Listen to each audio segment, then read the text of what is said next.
Book of Romans. What I'd like to do today is finish the book of Romans. We have 3 class periods left, including this one. So 2 more. And so I want to finish the book of Romans today and then dedicate the next 2 class periods to the book of 1 Corinthians. If you'll be taking second semester New Testament survey, we'll pick it up with 2 Corinthians.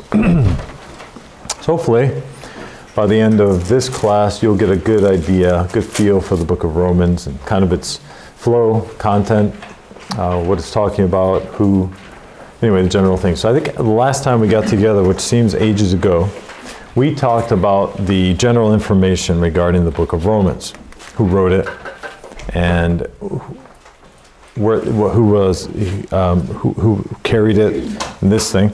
And I think I said, if I remember right, to tell me, okay, what was the last note that you have? Something along the lines of, we were talking about the city or the theme? And so was it something about that, the theme or the city? Yes. Okay, so, Aquila and Priscilla. Mm-hmm. Did I give you the theme? Yes. Okay, what did I say it was? Okay, yeah, so that's about where we left off, about? Okay, so, and then we can start talking about the church in Rome and who started, that sort of thing. You might want to, this is kind of preliminary information, but you can title your notes that way, the church, and we'll talk a little bit about how the church got started, who started the church, what are some of the members of the church, and then a little bit about Peter, all right, because he is, because of the Catholic influence regarding Rome, we should probably cover that, okay? I don't know if I prayed yet, so let me go ahead and do that. Father, thank you for your love for us. I ask, Lord, that you bless us, give me wisdom as I teach now. Help us to understand the book of Romans better and how it fits into the New Testament, the flow of the book, the understanding of it, and then the reasons why Paul wrote these things, a little bit about the church. And of course, when studying this, we're actually studying history. This was an actual church with people in it, and now long ago passed away, but we have this here recorded for us and for our benefit. So help us to use it. Help me to teach it in such a way that we benefit more than just mental, but may it get to our hearts as we study these things in Jesus' name. Amen. All right. So a little bit about the church. It was likely started by converts from Pentecost. So in Acts chapter 2, verse 10, the day of Pentecost, there Luke is writing, and he writes that there were Jews from all over the world there at Pentecost, and then some of them were from Rome. All right? So it is likely then that some of those converts were Aquila and Priscilla. In Acts chapter 18, in verse 2, it talks about Aquila and Priscilla, and then it says, lately come from Italy, which you may recognize as being the country whence is Rome. So there it puts them in Rome. And then, if we look at Romans 16 here at the end of the book, and verse 3,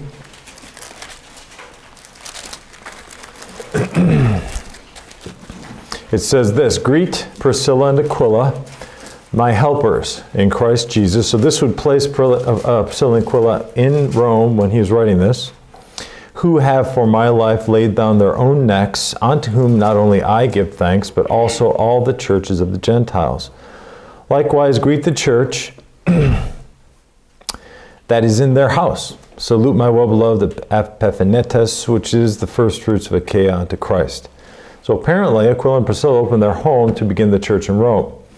So the church that Paul is writing to was undoubtedly begun in their home, and they may have been converts from Pentecost, as some of the converts were from Rome. So that's the best we can tell as in regards to how this church started. All right, so it could be too that people might have been there at Pentecost while it was a Jewish holiday, and so they would have been there for that reason. But also they may have heard about. There may still have been people that were disciples of John the Baptist around during that time, of which there were many, and the apostles including. So it could be that people heard John the Baptist teach. They were in Jerusalem for some of those feast days to talk to them maybe. Were saved at the day of Pentecost, went back then and started the church, opened their home and began to meet there in the church of Aquila and Priscilla. Really amazing the history behind that. That's how the church began. And so let's talk a little bit about that. That's what Paul writes living during that time. He was a contemporary, of course, of the time period he's talking about. The beginning of this church was around when he was around. All right, so he's writing to actual people, meeting in an actual place, a local, independent group of baptized believers who he's writing to. All right, so the Catholic Church, on the other hand, say that the church at Rome was started by Peter. Okay, that's what they say. If that were true, now supposedly they have historical evidence placing Peter there, a bit of his cloth or whatever, that people would come and worship. And so as to whether there's historical significance of that, we can't say. However, the biblical record is true. Does the book of Romans mention anything about Peter being in Rome? Anything at all about him? Nope. And so it is therefore replete, or it doesn't have anything regarding Peter. So if Peter did begin the church at Rome, don't you think that maybe Paul would have mentioned something about him being the leader at Rome? Nothing is mentioned. That's a very, very strong argument. In fact, was Peter ever in Rome? There is no actual evidence to say for sure. It would be based off of the word Babylon. If the word Babylon means Rome, then possibly Peter was in Rome. If it means another place, then he wasn't, okay? Because we know that Peter was in a place called Babylon. So if that's Rome, then he was maybe imprisoned there. That is a possibility. But as to whether he started the church, well, that's not the case. Paul also said, and this is in Romans 15. So if you're there, go to Romans 15. Notice what he says in verse 20. These were actually, I won't say that. Romans 15:20. Yea, so have I strived to preach the gospel, not where Christ was named, lest I should build upon another man's foundation. So based on these verses, we'd have to say that surely Paul did not build upon Peter's foundation, because he went to those places where there were not. And so if he had started the church, surely his striving to not build upon another person's foundation, he would have mentioned the fact that Peter had started the church there. Nothing is mentioned about that. Okay, so very strong evidence that this was not the case. So then, if Peter did not start the church of Rome, then can he be the first pope? No. Okay, and if he's not the first pope, the Catholic system and government completely crumbles. Okay, so no biblical evidence. Now, if you want to go extra biblical evidence, then they can make up whatever they like. However, the Bible does not support the fact that Peter started the church at Rome.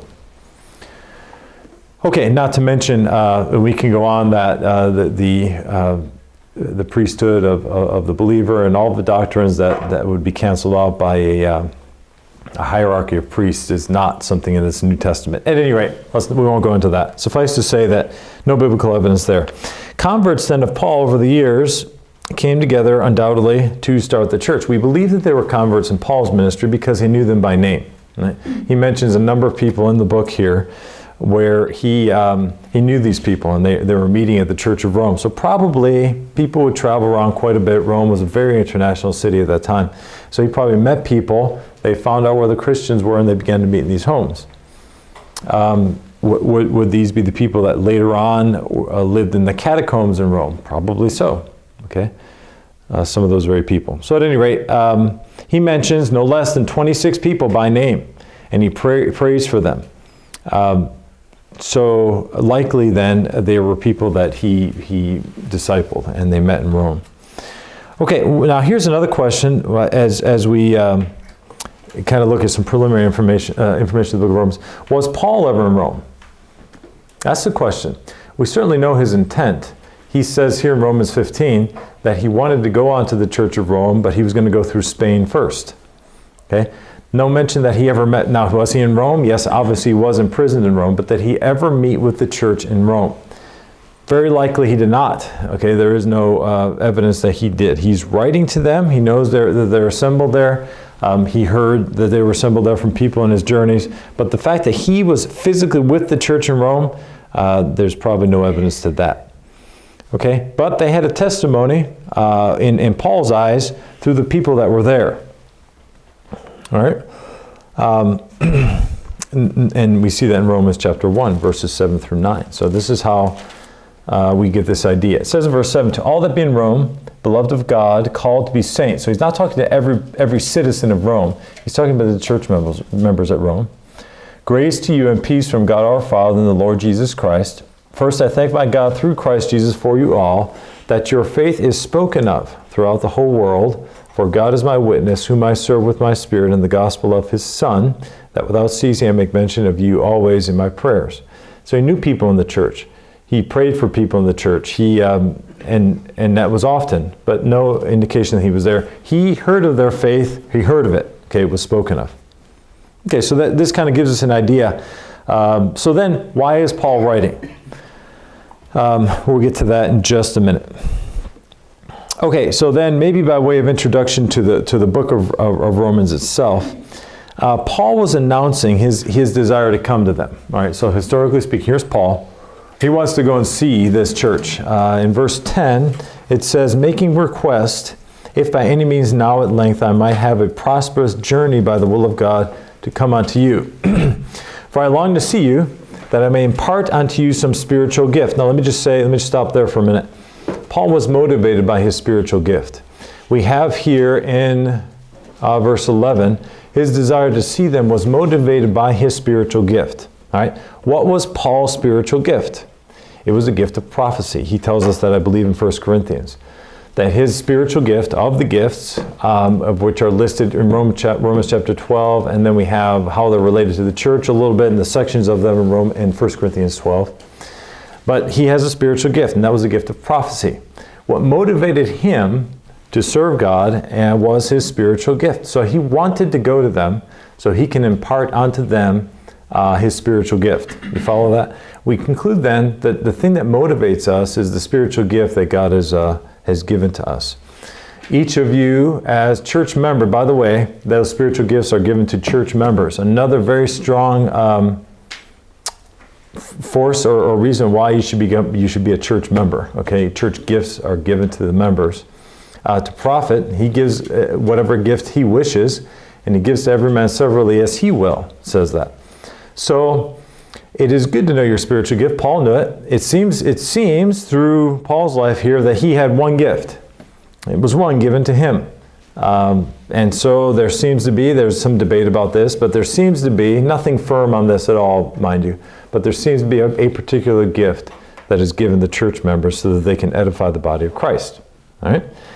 There are 7 gifts. This is nowhere in my notes. There are 7 total gifts. Some of them are for service. Some of them are for leadership. And then there's one that's kind of both. It's the gift of exhortation. So some people have the gift of prophecy. Some people have the gift of giving. Some people have the gift of ministry. Some people have the gift of teaching, ruling, and exhortation. And there's one I think I'm missing there. So it is important maybe to know what your gift is. Paul was motivated by his gift, and it was his desire then what motivated him. All right, so you say, well, I don't know what my gift is. Well, what motivates you? You know, this is very practical. What motivates you? Does teaching motivate you? Does prophecy motivate you? Does serving motivate you? Is something you can almost do tirelessly. All right, does teaching motivate you? Maybe.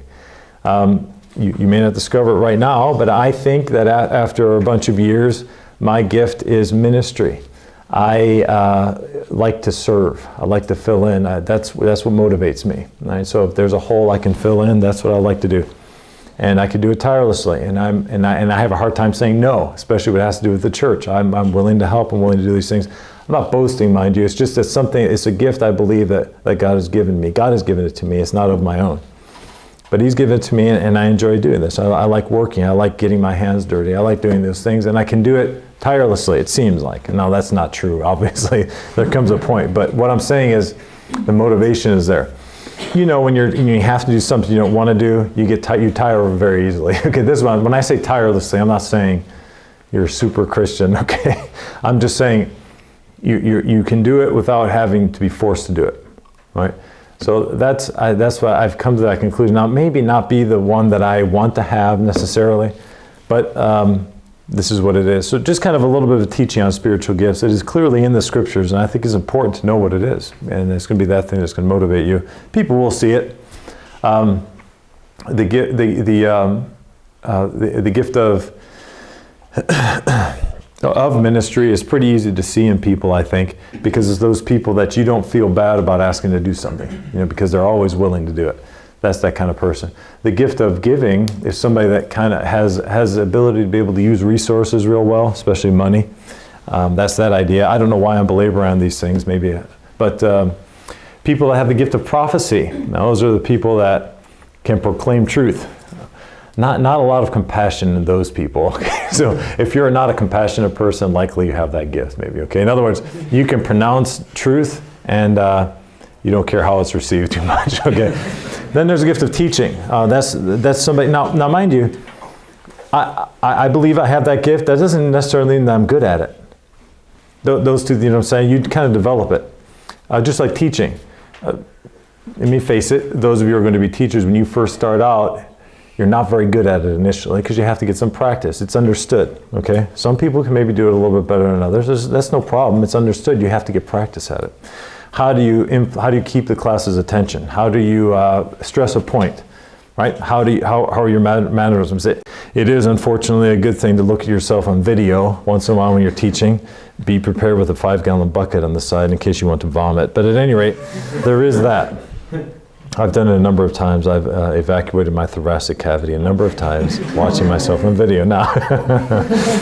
So, where was I? Yes, teaching. So you might have the gift of teaching, and it's something that you can do tirelessly. I think there are people that I've known, it seems like they can teach hour after hour and they don't get tired. Dr. Strauss is definitely one of the people like that that have the gift of teaching. And it's what motivates them. It's what gets them going. It's what that is. And so all of those things are given for the, now there's people that have the gift of mercy. People that unlike the people that have the gift of prophecy, can actually feel compassion towards somebody and can actually put themselves in that person's shoes as if they're feeling it. There are people that have that gift. Right? So, and that's pretty easy to see, and that's an important thing. So there are at all times people that need people like that, and people that know how to make people feel comfortable, and especially that way. Again, that's not a female thing necessarily. That's men or women. These gifts will go across the board. Exhortation. That's an easy one to see too, right? So the example is given of 7 people on a bus. You heard this one before?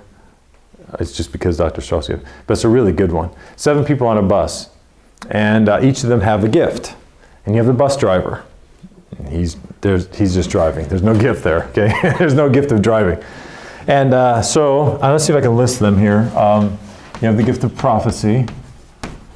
I really need to get through my notes, but I don't know why I'm doing this. Gift of prophecy, gift of teaching, because it's holding your interest. And after lunch, that's an important thing. So when you're teaching, whatever happens to work, teaching, ruling, help me out. I think they're listed in Romans chapter 12. Actually, we're already here. Maybe see if you can see if I miss any. Mercy, exhortation. I'm going to put exhortation here. Ministry. And then I'm missing one. What is it? Yeah, giving, right. Yeah, I did say that. Very good. Giving. All right, so we're on a bus. I'm driving along, all right? And that 7 people on the bus, each of them have this gift. This is kind of fun. All right, so here we are. No question as to what that is, and I don't have to tell you that one. It's obvious what that is.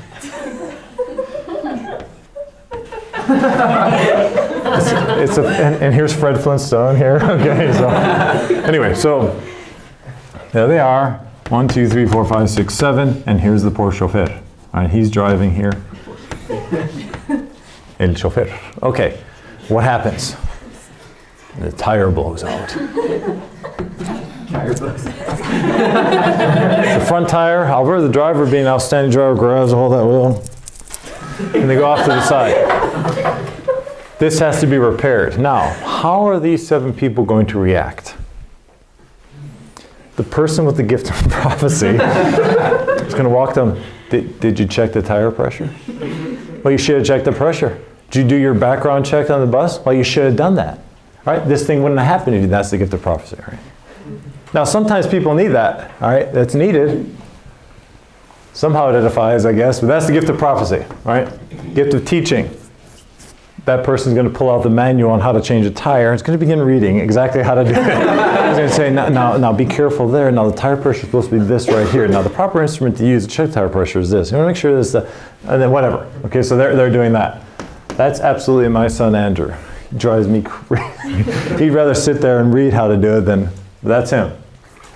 All right, so teaching. That's it. Now, what are the person ruling? What's this person going to do? All right, you. Why don't you call and see if we can get some service here? You see if there's a price on good tires. You, okay, they're gonna. That's the gift of ruling. Okay, he's going to get people together. This would be administrative. Now, the person with the gift of giving, they're going to say, hey, you know what, there's this great idea. They've always got their iPhones up. There's this great deal on tires. You're not going to believe it. This exact tire is on sale at this place right here. And actually, if you buy now, you get another one free. So we might as well replace both the front tires. Yeah, no problem. Listen, I'll go over there and do it. No problem. We'll do that. And then this old tire, we can turn it in for its rubber content. And rubber is up right now. So we can turn it. All right, so this is going to be this person. There are people like that. If you think about it, there are people like that. Not me. Okay, there's one. This person doesn't care what in the world everybody else is doing. This person is out there. He's got the jack out already. His hands are filthy. He's got the lug nuts out there. Okay, that's me. No doubt about it. That's me. I may not be real good at all this, but I got to be doing something. If I sat in there, it would disgust me. I have to be out here doing something. Even if I'm handing the guy the wrench, I got to be doing something here. That's the gift of ministry. Lots of people have that one. This person feels the pain of the driver.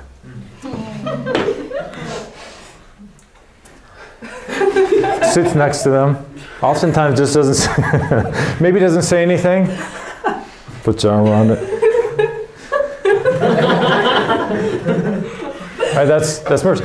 Now, I make light of it, but actually, that's a very, very important gift at times. This person right here, man, you can do it. Hey, don't worry about it. You know that you might have run over some of the road, but hey, look, tons of people it does that with. Don't worry about it. He'd go in here and encourage him. Then he'll come out here and tell the person changing the tire, who is that?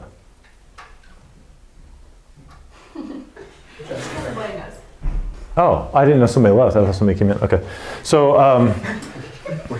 would anybody like to exhort mercy? Like to go over there to the bathroom?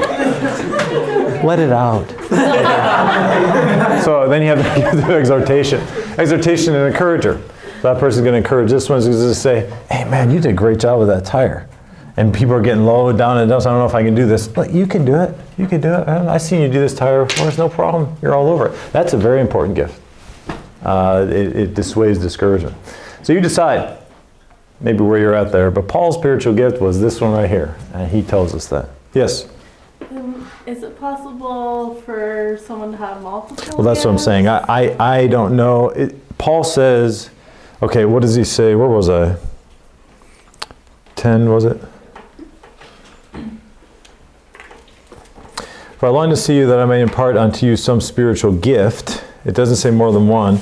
He says it in other parts, it's gift. So I don't know for sure. It seems through this that there's one in particular that's given. But I could be totally wrong about that. So if you find out otherwise, there's not tons and tons out there about gifts, interestingly enough. I kind of looked to see if there's, I want to do a little bit more reading. There's not a ton out there about that. There's some. Anyway, and there are those that believe that there are multiple gifts, yeah. So it could be. Okay. So I got all of that from verse 11. So for I long to see that I may impart some spiritual gift to the end ye may be established. All right, so he believed that his spiritual gift, which was prophecy, was going to establish that church because it was grounded, it would be grounded on truth and doctrine. Okay, and this is what Paul did. And certainly chapters 1 through 11 of the book of Romans is exactly that, lots of doctrine. Okay, that is, I may be comforted together with you by the mutual faith, both of you and me. So he's wanting to see them. He's wanting to impart a spiritual gift. That's his motivation, ultimately, for writing the letter, because he wants to go and see them. He believes that his spiritual gift can edify that body of believers, and certainly it has done so before. So that's Paul's motivation, all right? And he's highly motivated to do so. Romans happens to be the longest of Paul's epistles, Philemon being the shortest, and I think you did some reading on that before. And why so lengthy a letter then? If he was this question might be raised. Why so lengthy a letter if he figured he was going to see them? Right? If you look at 2 John 12, what does John say? And this is kind of the same idea. There it says, having many things to write unto you, I would not write with paper and ink, but I trust to come unto you and speak face to face, that our joy may be full. So John had a similar situation. He wanted to go and see this church here, and he wrote a very short letter, okay, because he was going to go there. Paul is kind of in the same situation. He wants to go see them, but he writes this extremely lengthy letter. You might say, well, he had plenty of time. He was in prison, and I get it. But the point is, if he really felt that, like it was his desire, but perhaps although his desire was there, he didn't feel that he was going to be able to make it. Okay. All right. So, and to say that the book of Romans is the longest one in the New Testament is really saying something, because 21 books are epistles, and this is the lengthiest of 21. So that really is saying something. In this letter, he makes great use of the Old Testament. Again, we're just talking about an introduction here. Lots of references to Old Testament passages. All right, for example, Romans 2:24 and 25. For the name of God is blasphemed among the Gentiles through you, as it is written, for circumcision verily profiteth, if thou keep the law, but if thou be a breaker of the law, thy circumcision is made uncircumcision. All right, so this is quoting Isaiah. Isaiah 52:5. In Romans chapter 3, just one over there, verses 10 and 11, this is very common. As it is written, there is none righteous, no, not one. There is none that understandeth. There is none that seek after God. And that one is Psalm 14, verses 1 through 3. So he makes use of the Old Testament scripture, the Old Testament here in this book.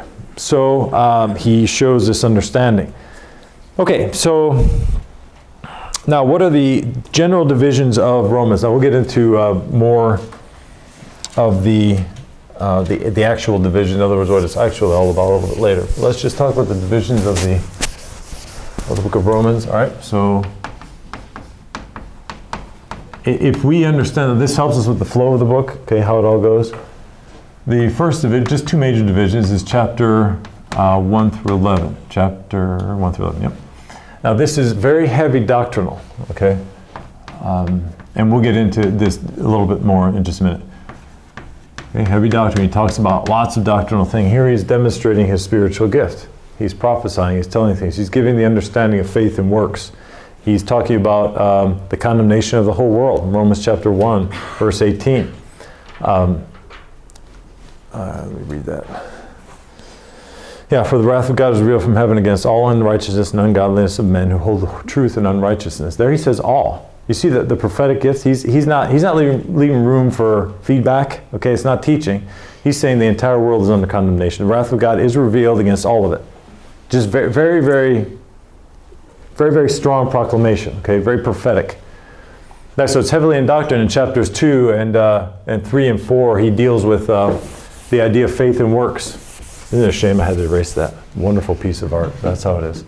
This was my canvas momentarily.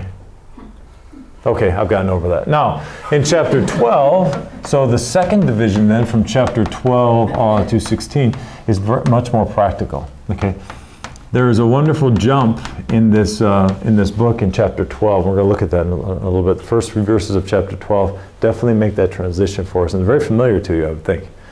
So this is the transition from heavy doctrinal proclamation to a practical approach to the doctrine. Okay, so the flow of the book of Romans basically is this. Paul establishes doctrine. He says, this is this, and this, and this. And because of all of this, you need to be doing this. Okay, that's the flow of the book. So it's important when we read that to understand that. All right, so it's very practical. Here he talks about spiritual gifts, like I said. He talks about sending and being generous, sending things to other churches. And he talks about being doubtful things, about how to respond to things that are not necessarily in the law, what to do with meat offered idols and things like that. It's all very practical from that point on. So this is the general flow of the book. All right, so having said that, let's look at these pivotal verses, okay, and that is in chapter 12. And then we'll get into the context. But I want to spend some time in Romans chapter 12, the first couple verses. All right, so here is where he makes this jump. And he says then, I beseech you therefore. All right, so what is this word? Well, let me read through it. I beseech you therefore, brethren, by the mercies of God, that you present your bodies a living sacrifice, holy, acceptable unto God, which is your reasonable service. And be not conformed to this world, but be transformed by the renewing of your mind, that you may prove what is that good and acceptable and perfect will of God. People always say, well, how do I find God's will? The age-old question, oh, tell me what it might be. And I want to know what God's will is so I can begin doing it. God's will is, for today, you offer your body a living sacrifice. That's what his will is, okay? You find God's will, you've heard, by doing God's will. You just be a living sacrifice every day. Just make yourself available. Do the things you know you're supposed to do and make yourself available, and God will show his will to you. It's that simple. And if you don't know what it is necessarily, it's because God isn't ready to show you. Okay, so then just go on with life, right? Don't fret about it. There's lots of stuff to do in the meantime. All right, so let's go through these verses kind of slowly because these transition verses are very, very important. So let's look at these words. Here Paul then says, I beseech you. What does the word beseech mean? That I don't guess we use that too often. About the only people that would use that are people that have read the Bible before, probably. But what does beseech mean? Begging. Yeah, exactly, like a beg, okay? Do you have D.A. Waite? Yeah, so he's got it there. Beg. He's begging them, he's pleading with them, very strong pleading with them. So you can see that this is, it goes from this one-way doctrine to pleading with them. All right, so the whole sense of the book begins to change here in chapter 12. So he's pleading with them, he's begging them. And he says, therefore, all right, so according to everything I said before, this is what you need to do. And he does it through beseeching. Then he says, by the mercies of God, all right, and because of his mercy. Now let's talk about that for a minute. Now I don't, all of this is in my notes, okay, we're just talking. How does God show his mercy to you? Give me one way. Here you can stun us with your spiritual insight. I am ready to receive an astonishing answer. My feet are well planted. I'm ready. How does God show his mercy to you? Surely you can come up with one thing. Yes. Salvation. Excellent. Salvation. That's God's mercy. Did we deserve it, right? So just think, what do I get from God that I didn't earn? Yep, that's a big, huge one. Okay, salvation, definitely. What else? Our life daily to satisfy his mercies. We're not consumed. So every day that goes by, every minute he gives us of life, breath, heartbeat, whatever. Yep, that's God's mercy. All right, now we're cranking, right? Now it's flowing. I thought. Yes? Grace day by day to do his will. Yep, grace to do his will. So, so his power every day is available to us, right, to do his will. Very good? I'm hoping somebody will touch on the one I'm thinking of.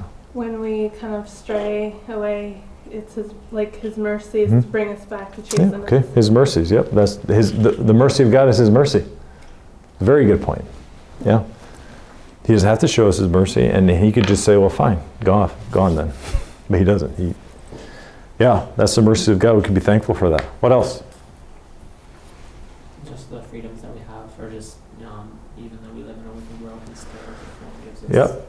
Yep. There's freedom in Christ, isn't it? Actually, the true liberty is in Christ. That's why it says in Galatians 5:1, stand fast in liberty wherewith Christ hath made you free, and be not entangled again in the yoke of bondage. His grace gave us his word. Yeah, that's the one I was thinking about. Yeah, very good. Anybody have anything else?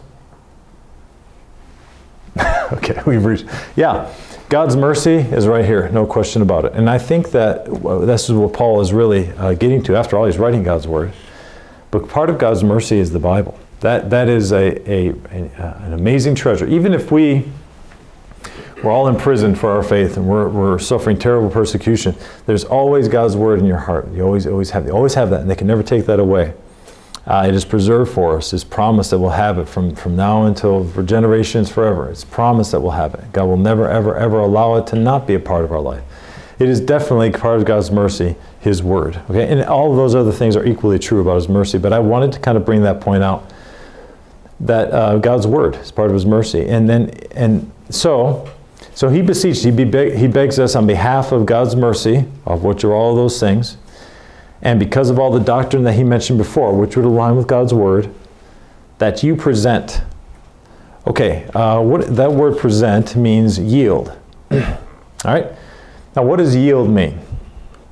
The idea of yield is the idea of it's a voluntary thing. Okay, you do it. Right? You don't have to, you do it. All right? It's just like, I guess, a yield sign in traffic, right? It doesn't mean stop. You don't have to stop. Would be probably a good idea. Okay. So the idea of yielding, giving in. Okay, giving in. And that's something that is conditional. That's something that we do, and we do it day by day. He gets into that in just a minute. This idea of yielding. How often have we thought day by day about yielding? Or do we just kind of, we have our life planned out and it's very structured? And it is, and there's nothing necessarily wrong with that. But in the midst of all of that, God may have something else for us through the day, and we have to yield every day to accept the fact that He may have something different for us for that day. So He says yield. Now what do we yield? Your bodies. Right? You yield your bodies. A living sacrifice. All right? So this idea of sacrifice, okay, is... okay, so you voluntarily then surrender your body as a living sacrifice. So most of the time, God doesn't ask us to die for Him.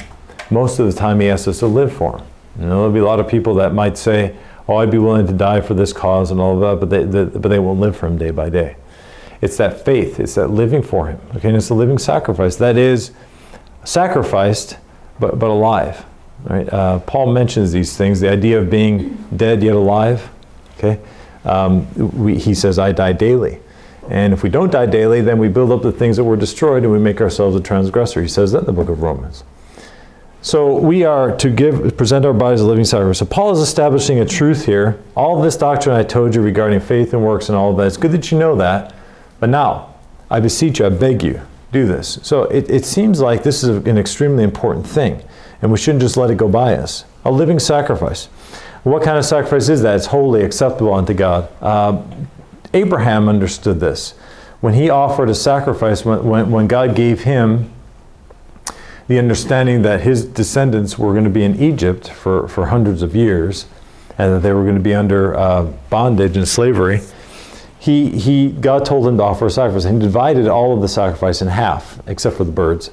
And he had them there. And the Bible says there that Abraham stayed with that sacrifice until God accepted it, and he shooed the birds away. It says that. So there would be others that would come and take that sacrifice away, but he sanctified that sacrifice for God Himself. And then he fell into a deep sleep, and the Bible talks about a smoking furnace and all of that. The idea that God accepted his sacrifice as a burnt sacrifice, and it was accepted. But it took Abraham obeying. It took Abraham laying those things on the altar, and then making sure that they were sanctified, making sure that no other animal took it or birds pecked at it or anything. He shooed them away. He protected that sacrifice until God was ready to accept it. That is how our life should be. And this idea of being holy, all right, is this idea of being sanctified, set apart. And that is the only thing that is acceptable to God. Now, then he says, it is your reasonable service. And it's reasonable. Reasonable how? A living sacrifice? Really reasonable? Would most people say that being a living sacrifice is a reasonable thing? I'm going to die and yet live? That's reasonable? Not to most people. Probably not to most Christians. But if you look at it in the light of His mercy, then it's completely reasonable. In fact, it's a very little in return. Now, how do we do that reasonable service? Well, we have a problem because we live in this world, and so this idea of being not conformed, but being transformed, is how we're a reasonable and holy sacrifice. Now, this idea of holy and acceptable. We live in a day and age where people want Christianity, but they don't want what comes along with it. Okay, even young people your age.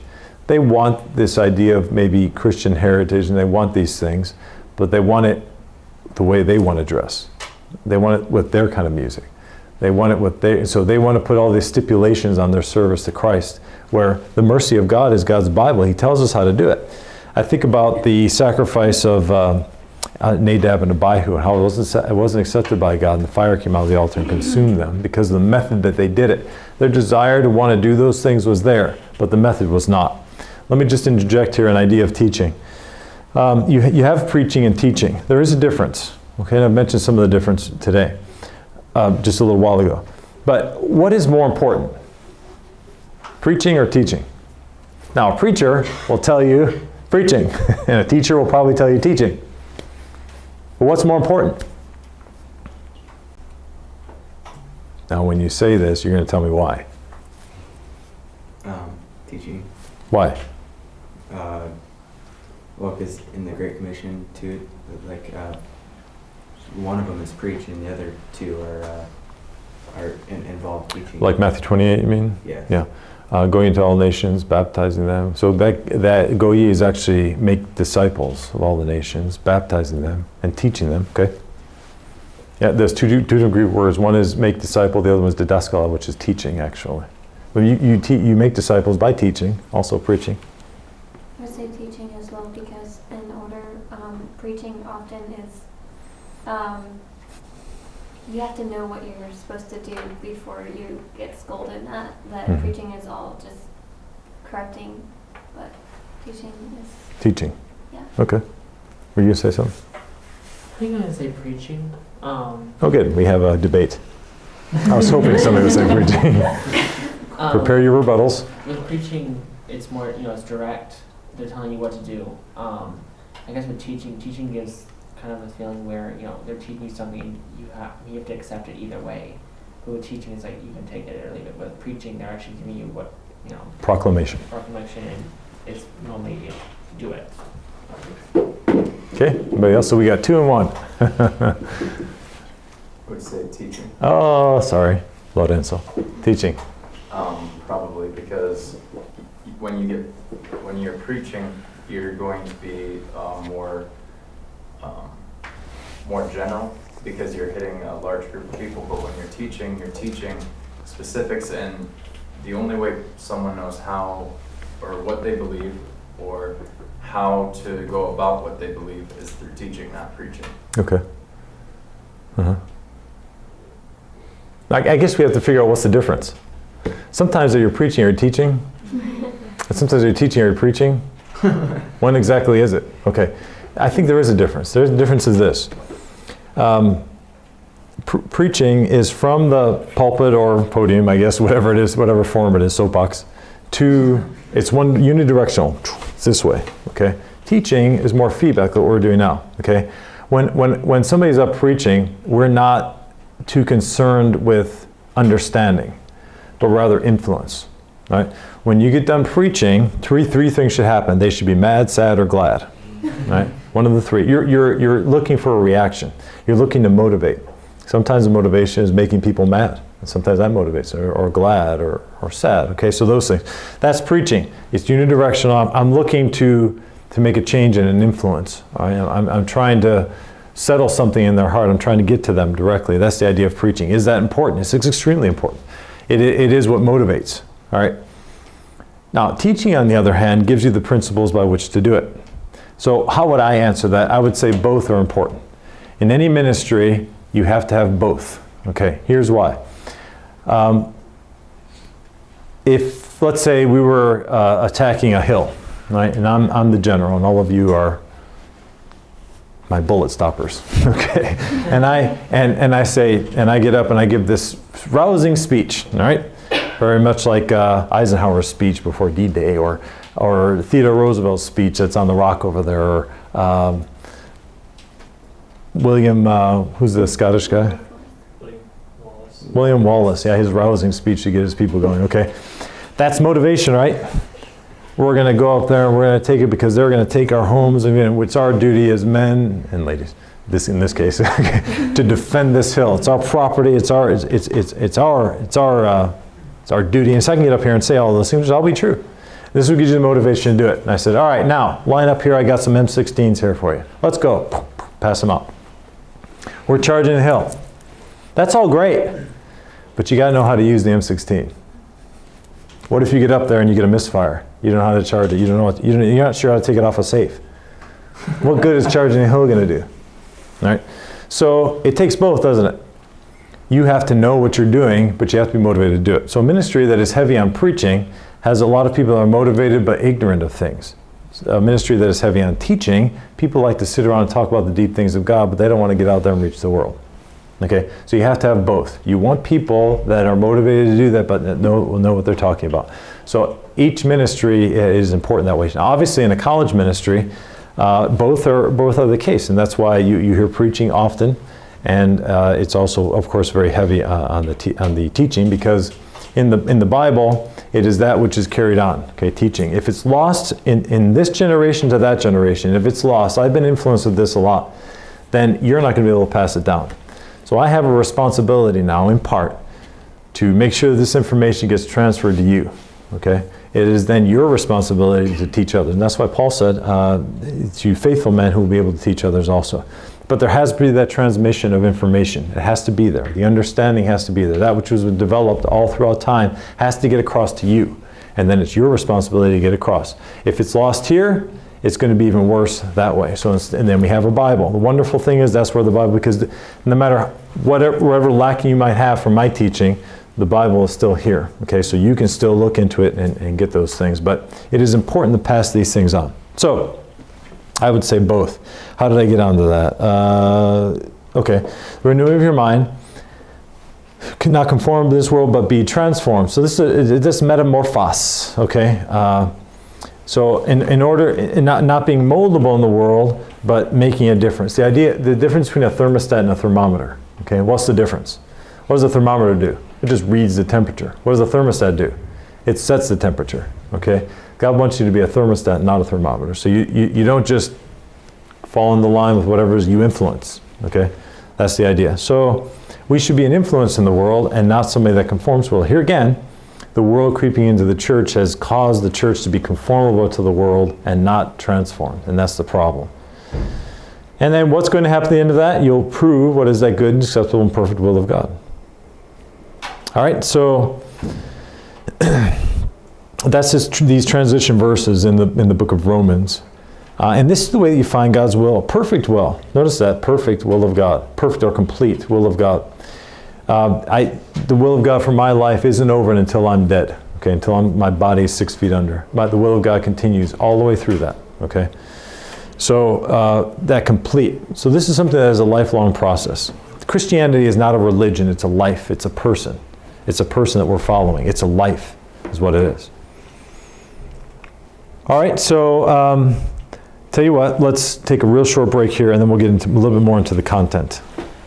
All right, so introduction. I've done most of the introduction. I'm supposed to be done with this in, got plenty of time. All right, so introduction. We've already, as I said, I've gone through a lot of this already. And so, a couple things I want to mention. By way of why he's writing. All right, so let's go to verse 8 of chapter 1. I want to make sure I get this across to you. First, I thank my God through Jesus Christ for you all, that your faith is spoken of throughout the whole world. I mentioned that. And he wanted to impart unto them some spiritual gift, because that is, in general, what his motivation was. He wants to eventually reach Rome, but he mentions three things, and and they're kind of couched in three I ams, what Paul mentions. So look at verse 14.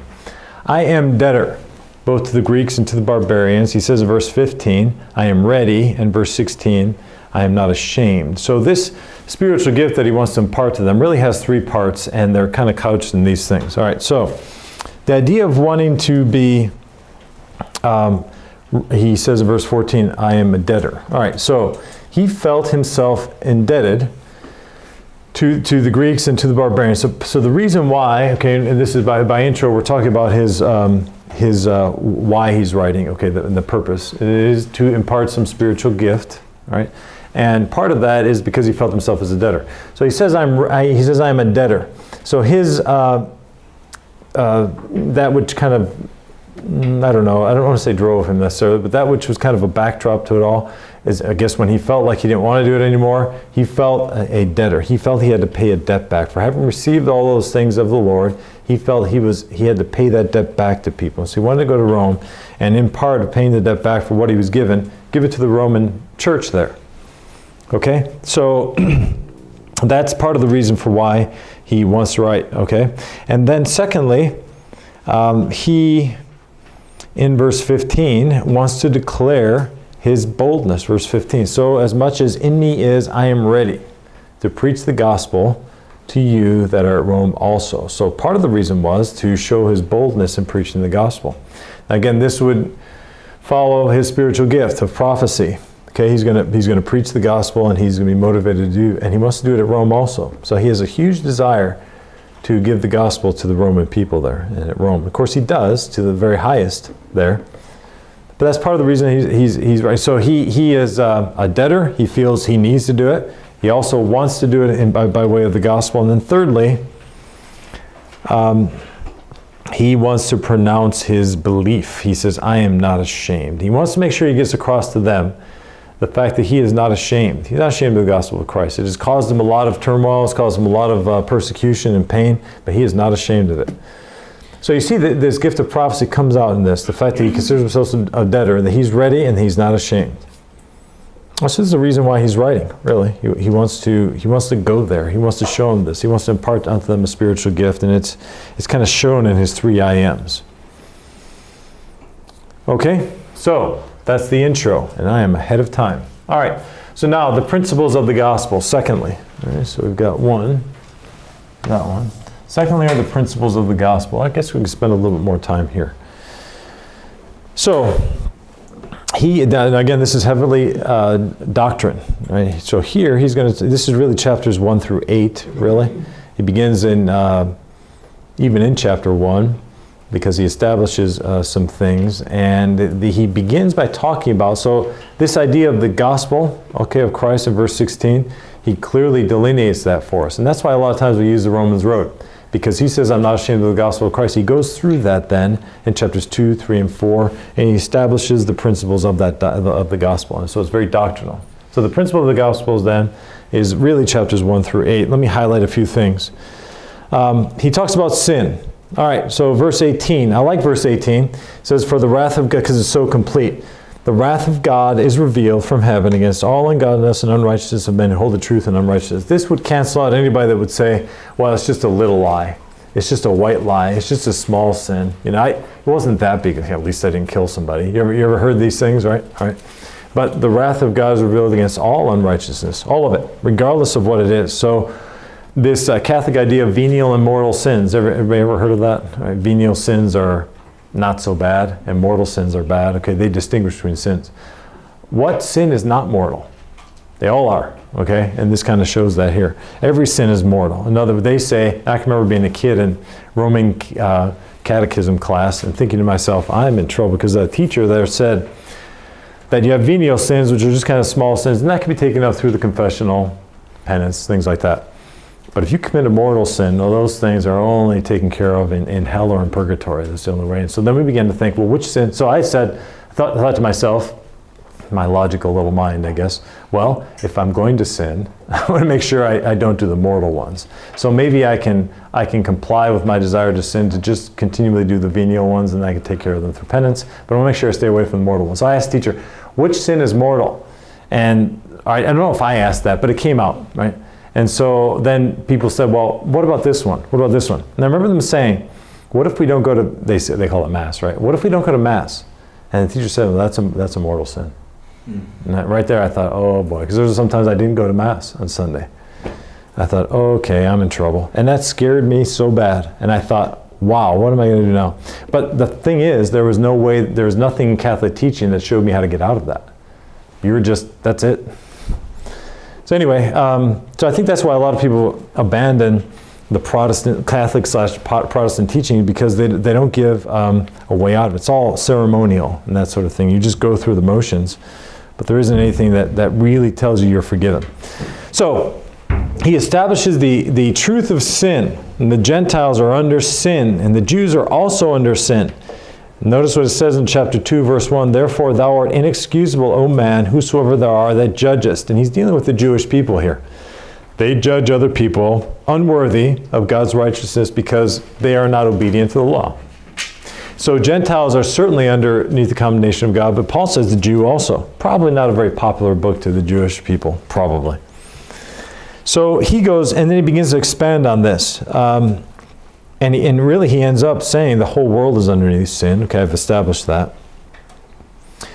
In verse 12, it says, for as many as have sinned without the law shall also perish without the law, and as many as have sinned in the law shall be judged by the law. So he's saying that people that don't know the law and sin are just as bad as people that do know the law and sin. point is everybody's a sinner.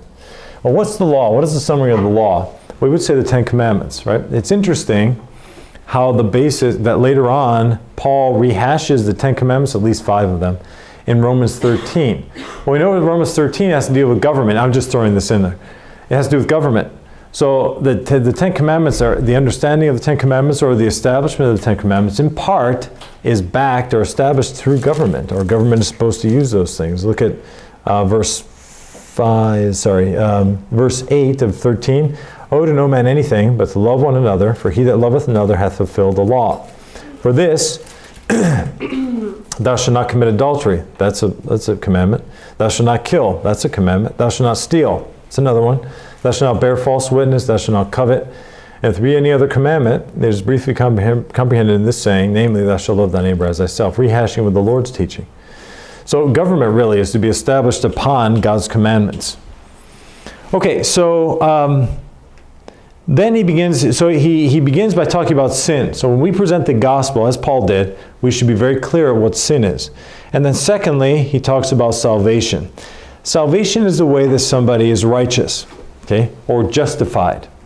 So we have fancy theological words like sanctification and justification, but Paul explains all these things here. And it is really summed up in the word justification. So in chapter 3, in verse 21, but now the righteousness of God without the law is manifested, being witnessed by the law and the prophets, even the righteousness of God which is by faith of Jesus Christ unto all and upon all them that believe, for there is no difference. So it is true that sin covers Jew and Gentile, but it's also true that salvation does provide it for them as well. Then it says, for all have sinned and come short of the glory of God. So he's establishing this point, but there is justification in the faith of Jesus Christ. In Galatians chapter 3, he says there very clearly in verse 10, I believe it is, that the law is not of faith. I'm just incorporating this. So in other words, obedience to the law is not faith. On the other hand, if you have faith, it's something you're no longer trusting in the law. So it's very clear to understand they're not the same thing, because people think that obedience to the law is faith. Okay, and they like to show their faith. Now, James covers those things, but that's after salvation. Anyway, I digress. So justification then shows our standing before God. All right, so it's a legal term really.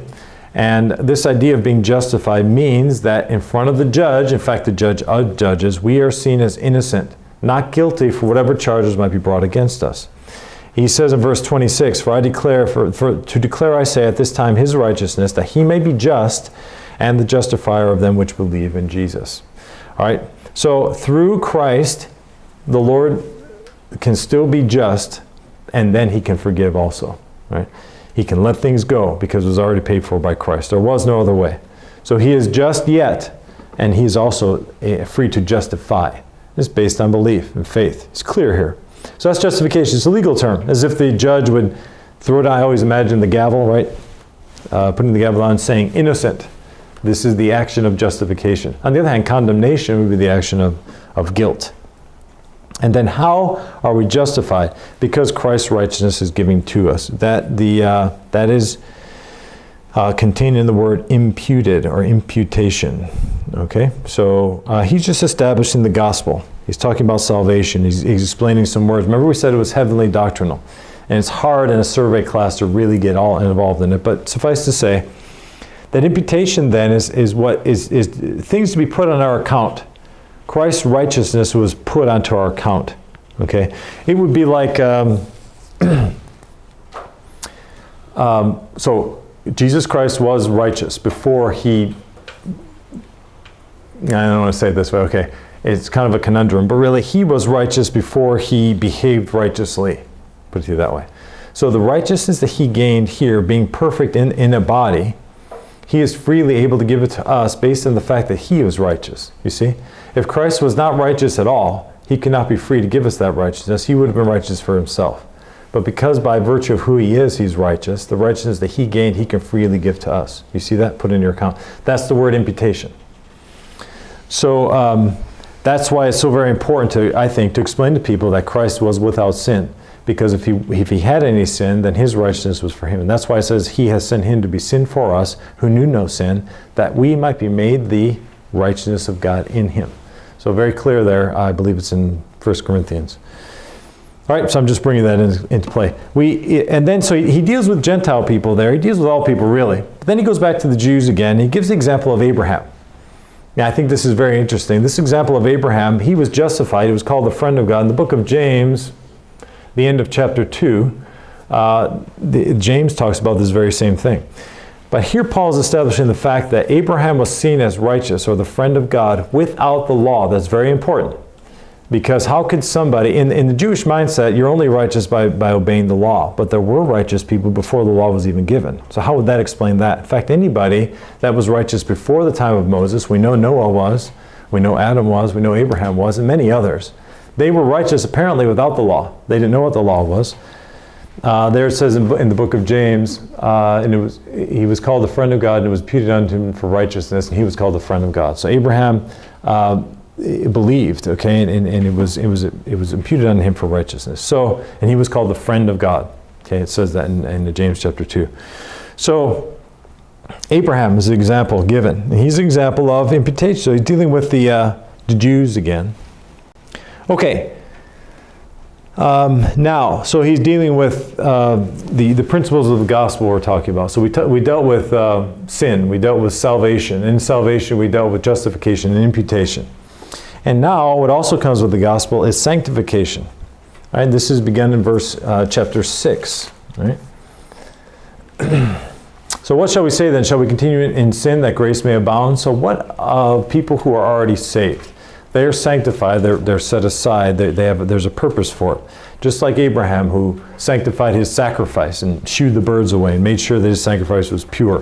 This is the idea of sanctification. We are positionally in Christ now, pure and clean and absolutely without blemish and spot. That's hard to believe, isn't it?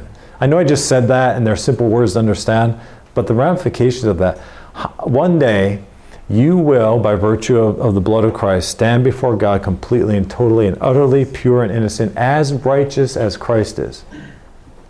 That's hard to believe. That's hard to accept. The only reason I accept it is because it's in the Bible, and I believe the Bible is true, but that's hard to... How much in our mind is Christ's righteousness elevated above our own? Infinitely, okay? And yet, we're going to stand one day just as righteous as He is. If it was His righteousness that was given to us, then we are as righteous as Christ is. That's a tremendous thought, a tremendous thought. And so then we are positionally now we are sanctified. All right, we're set apart. This is the idea of sanctification.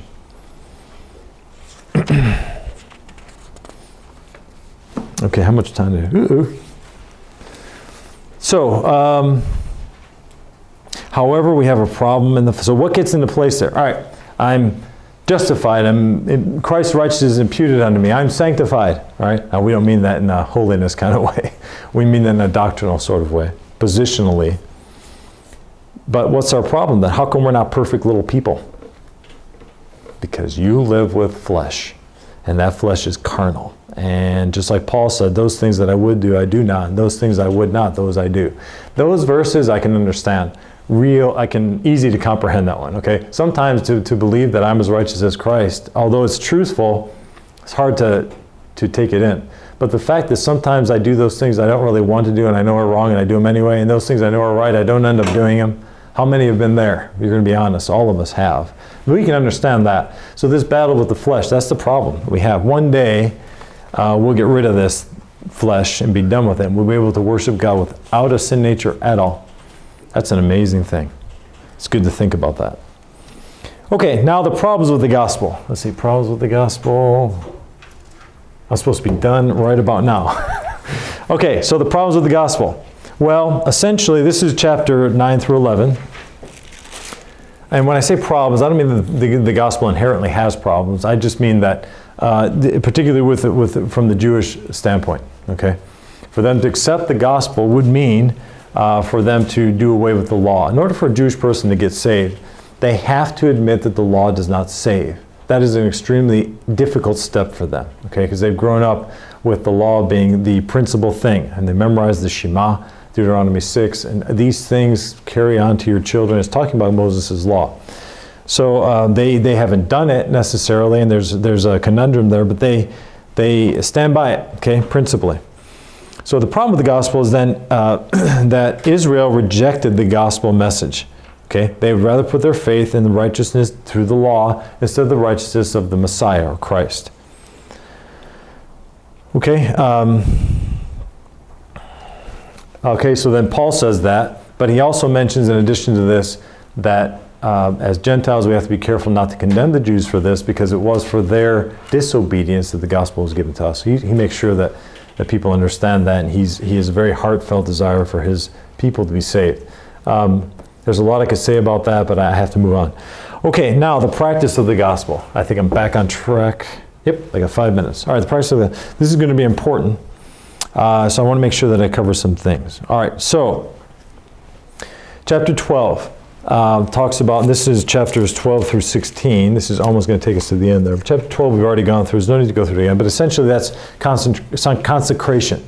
All right, how is the gospel carried out? By us being a living sacrifice. All right. Also, it is carried out by our subjection to authority, and that is in chapter 13. I want to spend a little bit of time here and mention that there are. Oh no, I guess I already did, didn't I? I mentioned the Ten Commandments were listed again there. Okay, so I mentioned that. All right. So subjection to authority, and so it's the practice of the gospel is through consecration to God, subjection to authority, and then consideration of the weak. In chapter 14, Paul begins to develop this idea of practicing, that the gospel being in our lives practiced out through the consideration of the weak. And when he's talking about weak, he's not talking necessarily about physically weak, but maybe spiritually, people that were idolaters. All right, what should be our response to meat offered to idols? What should we do? So he establishes principles here on how to deal with these things, and it's very, very important. So people that maybe differ with us, or people that maybe are saved but aren't exactly on track like we are, how are we to respond to them? Okay, this is a very practical lesson, because when people first get saved, they're not where they need to be. It takes time for them to get there, and we have to understand that. Sometimes we will react in a wrong way. So there are some questions that we can ask ourselves that will help us to consider those weak brethren, to bring them along as opposed to condemning them. All right. Number one, am I fully convinced? So these sometimes are called doubtful things, where it's not spelled out exactly, but what do I do? How do I respond? Am I fully convinced that this is true? Okay, should I take this action, and whatever it is, am I fully convinced that it's true? If you're not fully convinced, then we shouldn't. In verse 5 it says, one man esteemeth the day above another, another esteemeth every day alike. Let every man be fully persuaded in his own mind. Right? You think maybe that celebrating birthdays is bad, or Christmas. Okay, all right. If you're fully persuaded that way, that's fine. There's no law in the Bible that says either way, I don't think. But some people are persuaded. Or like a Christmas tree, maybe you know people, maybe some of you are this way. You do not believe in Christmas trees, because decorating a tree, I think it says in Jeremiah something about that. Some people are that way. I wouldn't disagree with them. That's fine. I'm not fully persuaded that way, but I'm not going to condemn somebody else for it. It's not important. You see, it's really not. They have their reasons, and I'm sure that for them, and they're fully persuaded, that's fine. There's nothing wrong with that. Okay, number 2, am I doing this unto the Lord? Or is it to vaunt myself over? The Bible says, do nothing out of strife or vainglory. Am I doing this out of strife? Am I doing this out of vainglory, to vaunt myself up above somebody else? So am I doing this unto the Lord? Number 3, will it stand the test of the judgment seat? Ooh, that's a rough one there. Am I going to be judged for these actions? Although I may be right in my own mind here, maybe somebody else doesn't agree with me, and so I'm going to condemn them and show how I am right in this area. Is that showing a love towards a brother? Am I going to be condemned for this? Now, you may be right, maybe in your own mind, but are you right in your actions? Right? You might be right in your position, but are you right in your disposition? Number 4, will it cause others to stumble? Okay, there's some things that you've come to realize are okay, but it may cause other people to stumble. Maybe because they come from a past where it's that way. Okay, maybe you're joking, and certainly maybe joking about some things is not a big deal, okay, to you, but maybe they've got a history of that. Maybe, I don't know, you make fun of whatever, okay, which with some people it's fine, but with other people it wouldn't be. You have to be careful. It's important. Am I doing this by faith? Another question. Am I doing this out of faith? Is it my faith that I'm doing this, or is it my own? And then, am I doing it for others? All right. 3, improper attitudes with those who differ from us. All right. I want to make sure that Now we're talking about the attitude. So whether the questions that you ask, but then the attitude that we have. So even if you're trying to help somebody, and maybe it definitely is wrong biblically and they don't see it yet, and you're positionally right, how should I react? What about somebody that doesn't agree with me? Maybe I think it's okay to have a Christmas tree, but you don't, and I'm condemning towards you, right? And then we get into this huge argument, right? What is that one? If the tree falls in the forest and nobody was there to hear it, did it make a sound? Yes, no, it didn't. Yes, and here we go. What in the world? Who cares? Chop the tree up and use it for firewood. At least that's a benefit. So we should not react in these ways. Number one, irritation. We should not react irritably. Okay, this shows our impatience. Some people just like to be extremely, fiercely dogmatic about everything. Okay, let's take the length of a hair on a young lady. Oh, I think it should be here. No, I think it should be here. It should be at least to the shoulders. No, it's okay to be above the shoulder. You can go round and round and round. How long is long for your dress or skirt, okay?